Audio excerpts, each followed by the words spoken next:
Voilà, bonjour et heureux de vous retrouver à nouveau aujourd'hui. J'espère que ce week-end fut reposant pour vous et que vous avez pu participer aussi à un culte pour rendre la gloire et l'honneur au Seigneur Jésus.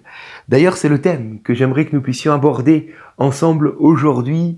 Rappelez-vous, on en a parlé jeudi, vendredi déjà, nous sommes avec Jacob qui fuit sa maison.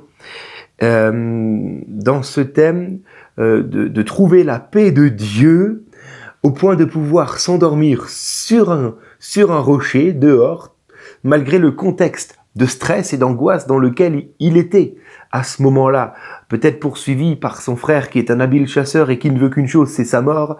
En même temps, il doit laisser ses parents, sa maman surtout, avec laquelle il était tout le temps, et puis il s'en va vers un pays inconnu. Alors, dans ce contexte-là, Jacob a pu trouver la paix au point de s'endormir sur un rocher et même d'être visité par le Seigneur dans un rêve. Donc, j'aimerais qu'on se pose vraiment cette question parce que pour nous, ça nous concerne au XXIe siècle. Hein. On en a parlé, un siècle où nous connaissons le stress constamment, une tension qui est là et le sommeil de plus de 2 personnes sur 3 est impacté. Alors, nous avons déjà pu échanger sur la nécessité de prier lorsque nous nous couchons. Et puis nous avons vu aussi vendredi que la prière n'est pas une baguette magique, mais c'est plutôt le moyen choisi par Dieu pour nous approcher de lui, en Jésus-Christ. Donc nous voulons venir par la prière vers celui qui est élevé à Golgotha. Revenez sur les cafés à la fois, donc de vendredi et jeudi, pour vous rafraîchir, s'il le faut, la mémoire. Voilà. Donc cette nécessité de venir vers le Seigneur pour déposer nos fardeaux. Voilà, afin de trouver la paix du Seigneur. Et puis, aujourd'hui, justement, parlons du fait de bâtir notre vie sur cette pierre qui n'est autre que Jésus. On en a parlé aussi, et puis j'en reparlerai, il me semble, demain. Cette nécessité de bâtir sur cette pierre nos vies, mais de ne pas bâtir n'importe comment. De bâtir un monument pour la gloire de Dieu. Autrement dit, nos vies doivent servir à honorer le Seigneur. Ce faisant, nous pourrons nous reposer justement sur cette pierre qu'est Jésus-Christ. Nous pourrons trouver la paix dont nos âmes ont tant besoin et dont notre corps soupire pour pouvoir dormir justement. Alors, comprenons ceci, dans Ésaïe chapitre 52, qui est le chapitre, je crois le premier ou le deuxième chapitre d'un lot de plusieurs chapitres au sujet du serviteur de l'Éternel, qui est donc Jésus-Christ. Ésaïe 52 au verset 13 nous dit ceci, « Voici mon serviteur » et la version Targum, la version araméenne rajoute « le Messie ». « Voici mon serviteur le Messie ». Il prospérera, il s'élèvera, il s'élèvera, il s'élèvera bien haut.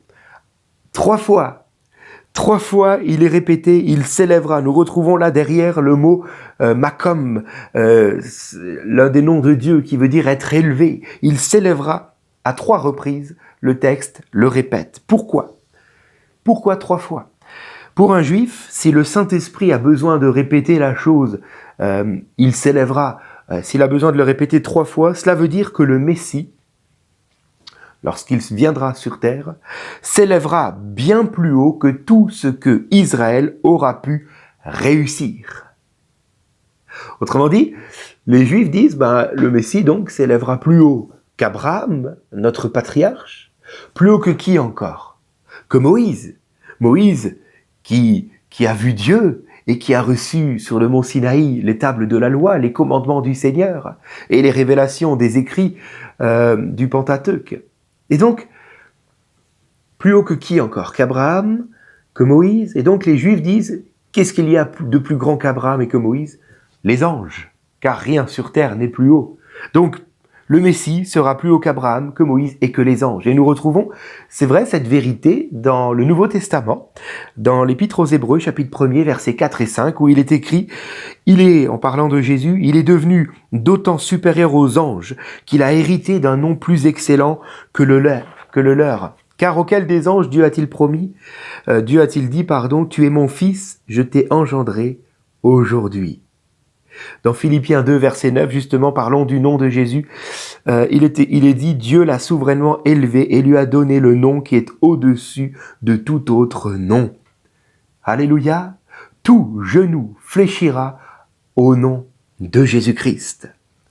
Tous, tout œil le verra et tout genou fléchira lors de son avènement. Alors, voilà pourquoi cette pierre sur laquelle est couché Jacob se trouve être le fondement même de cette échelle divine, ce songe que Jacob va avoir et dont nous parlerons, il me semble, dans 2 jours. Si ma mémoire est bonne, parce que tout est rédigé un peu à l'avance, donc je me perds des fois un peu dans tout cela. C'est sur cette pierre que cette connexion avec le ciel peut s'établir. Oui, Jésus est la porte du ciel. Il est la porte. Nul ne vient au Père que par moi, dira-t-il lorsqu'il sera sur terre. Jésus est au-dessus de tout autre nom, et c'est lui seul que nous devons adorer. Alors la question est, Jésus est-il au-dessus de tout autre nom dans ta vie, dans ma vie? Est-ce que nous offrons à Jésus-Christ la première place? Cette question est essentielle pour nous car si Jésus n'a pas la première place, mais peut-être même juste la deuxième, et pas très loin de la première, voyez ce que je veux dire? Alors, nous perdrons la paix de Dieu. C'est une idolâtrie. Tout ce qui prend la place de Jésus dans nos cœurs est qualifié d'idolâtrie par la parole du Seigneur. Qu'est-ce que l'idolâtrie? L'idolâtrie trouve sa source dans le refus de reconnaître la souveraineté et la grandeur de Dieu, de ce Messie qui est élevé, qui s'élève et qui s'élève au-dessus de tout. Mais acceptons-nous qu'il s'élève au-dessus de tout dans nos vies, dans nos cœurs? Il est écrit dans le psaume 4, verset 9, « Je me couche et aussitôt je m'endors en paix. » Pourquoi? Car c'est toi seul, autrement dit, tu as la première place, car c'est toi seul, Éternel, qui me donne la sécurité dans ma demeure. Je ne compte sur personne d'autre. C'est toi seul, tu as la première place. Voilà pourquoi je me couche et je m'endors aussitôt en paix. Cette paix m'est offerte dans mon sommeil, particulièrement lorsque je reconnais que Jésus a la première place et que lui seul m'offre la sécurité dans ma demeure, parce qu'il a le trône sur mon cœur. Il est aussi écrit dans Ésaïe 26, verset 3, « À celui qui est ferme dans ses intentions, tu assures une paix profonde, car il se confie en toi. » Il n'a personne d'autre à se confier avant toi. Alléluia, ça c'est moi qui viens de le rajouter. Hein. Oui, lorsque Jésus a la première place, la paix nous est assurée. Et en particulier la paix dans notre sommeil. Alors, lisons la suite. S'il nous faut reconnaître Jésus comme étant au-dessus de tout dans nos vies, s'il faut accepter de lui donner la première place, comprenons ce que cela veut dire d'un point de vue concret et pratique. Et moi, je suis un homme de terrain, j'aime la pratique. Alors, je vais vous lire simplement le verset 18. Après que Jacob a eu une vision céleste, donc on en reparlera dans les jours à venir de cette vision, voilà comment Jacob va réagir à son réveil. Il est écrit au verset 18, « Et Jacob se leva de bon matin. Il prit la pierre dont il avait fait son chevet, sur laquelle donc il avait dormi, et qui représente Jésus-Christ, il la dressa pour monument et il versa de l'huile sur son sommet. » Il la dressa pour monument. Et Jacob verse de l'huile sur son sommet. Verser de l'huile en hébreu se dit limcha ou limra. Excusez-moi peut-être de ma prononciation. Et de ce verbe provient le nom Machia, qui a donné Messie. Voilà pourquoi la version Chouraki de la Bible traduit ceci. Jacob a élevé cette stèle et l'a Messia. Il l'a Messia.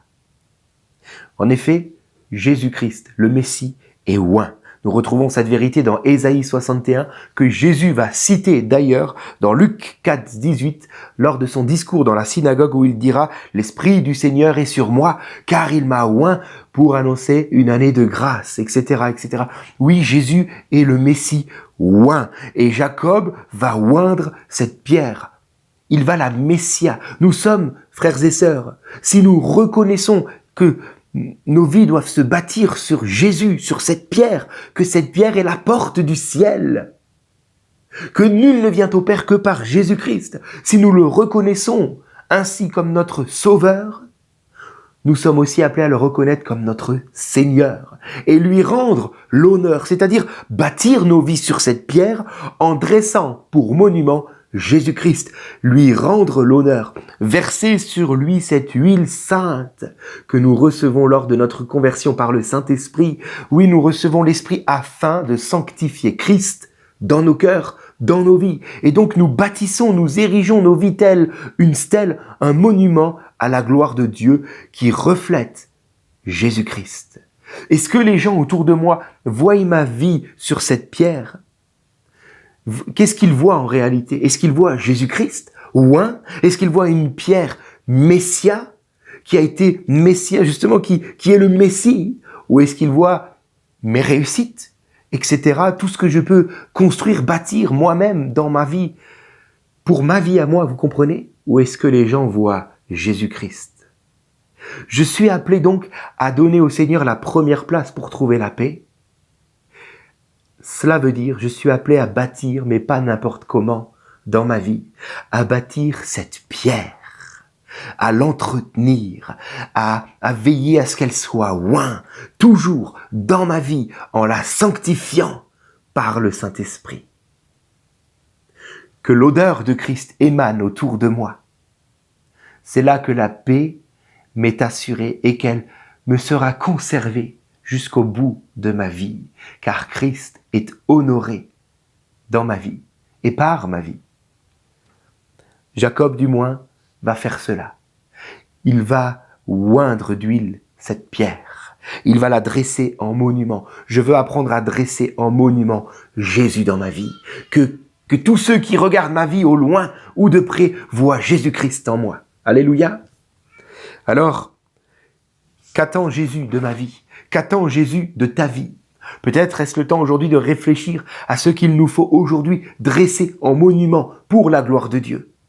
Si Jésus attend quelque chose de nous, ne cherchons pas la paix ailleurs que dans cette chose-là. Alléluia, car en honorant le Seigneur de cette manière-là, il nous assure sa paix. Merci Seigneur pour la paix que tu as donnée à Jacob. Et merci aussi pour la révélation qu'il a eue de qui tu es et qui lui a permis ensuite de t'honorer comme il l'a fait. Nous avons une révélation encore plus grande, Seigneur. Donne-nous donc de ne pas attendre pour t'honorer en t'érigeant dans nos vies et en n'oubliant pas de te oindre d'huile. Oui, nous voulons te sanctifier et te mettre à part dans nos cœurs, dans nos vies, et que tous ceux qui regardent notre monument, ce que nous pouvons bâtir dans nos vies, puissent voir Christ. Merci pour cette paix divine qui vient leur remplir le cœur, remplir les nuits de tes enfants qui t'érigent ainsi dans leur cœur, dans leur vie. Oui, prends la première place, car c'est ta place, celle que Dieu te donne au-dessus de tout autre nom. Sois béni, Jésus. Amen. Voilà, je vous souhaite une très bonne journée et je vous dis à demain. Lui qui est monté bien plus haut que tout, plus haut que les cieux, que les autres dieux. Lui qui donne tout, c'est lui qui couvre tout. Christ est le plus grand, le plus